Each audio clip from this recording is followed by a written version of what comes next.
I would request Dr. Manjula Pooja Shroff ma'am to please come and share her views. Ha ha ha! Ho ho ho! Collaboration for you. Good morning, everybody. It's a pleasure to be here. Today I'm choosing to talk about sustainable education. In sustainability, I prefer to talk about the two E's. The first fundamental E is emotional resilience of human beings. And the second one is environment sustainability. At this point, I'm going to talk a little bit about environment, and we have another session where we're going to be doing a fireside chat, and I'll spend a lot of time talking about emotional resilience to build human beings. So, let's start with a good note. It's very heartening that students in classrooms are far more responsible for a sustained environment than adults in the world. Because they know that they are suffering the consequences of greed of mankind. Because they know that if they do not preserve the world, they will be left with nothing.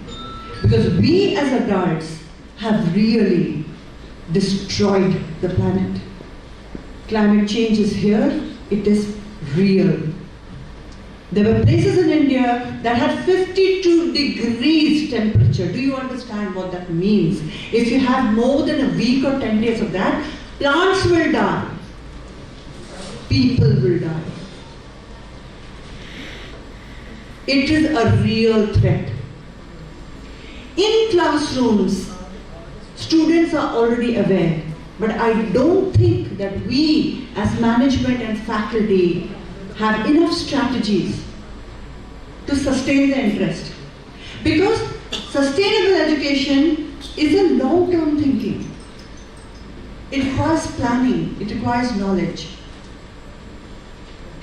About 6 months ago, I was in COP28, which is the climate change festival in Dubai, 10 days hosted by the United Nations. And everywhere the concerns of sustainability was written clear. Like Professor said, how we're losing languages, several homes and land will be submerged by 2030. Water scarcity in Bangalore is a reality. पीने की पानी नसीब नहीं होगी. How will we survive? About a week ago, a month ago, I was in Tokyo, climate change of United States. Everywhere we went, this was the Academic Council of the United Nations being hosted by Tokyo University. Everywhere we went, the whole focus was climate change. You know why? Because we don't have a climate, we don't have an earth, we don't have a world. What are we all striving for? So here's what I'm going to do with you. We as educators need strategies. I'm going to leave with you 5 strategies on the infrastructure level that's going to help you. And I'm going to leave with you 5 strategies on the classroom level, classroom teaching learning process that's going to help you. Let's start with the first strategy, infrastructure strategy. Sensory lights and sensory taps. All those of you who've taken note of, the toilets and the bathrooms of aircrafts, there's a little note saying that once they have the sensory tap, almost 30 liters of water they've saved in a day. So sensory taps and sensory lights is the first thing. If you need to take budgets for infrastructure, take these budgets. Rainwater harvesting. We need to recycle the water, otherwise we will have acute water shortage. Solar panel, we need to harness alternate ways of generating electricity. Paper recycling. We in the school system are so wasteful with paper. Paper recycling. And please plant trees. So those are the 5 infrastructure-based strategies that I'm going to leave with you. Now let's come to the classroom strategies. SDG curriculum. All of you who are not aware, just look it up on the net. This is UNESCO's Sustainable Development Goals for the world.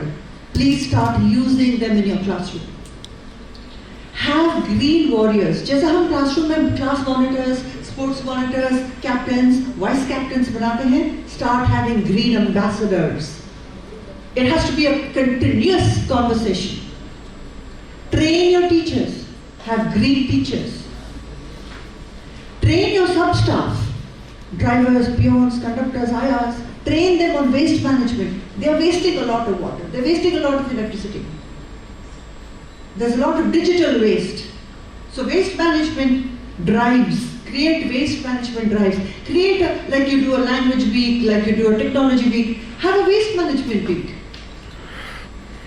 And last but not the least, everybody spends lakhs of rupees on annual days and sports days. Try having a green fest. It's not only productive, it's very responsible education. Ladies and gentlemen, thank you so much for your time.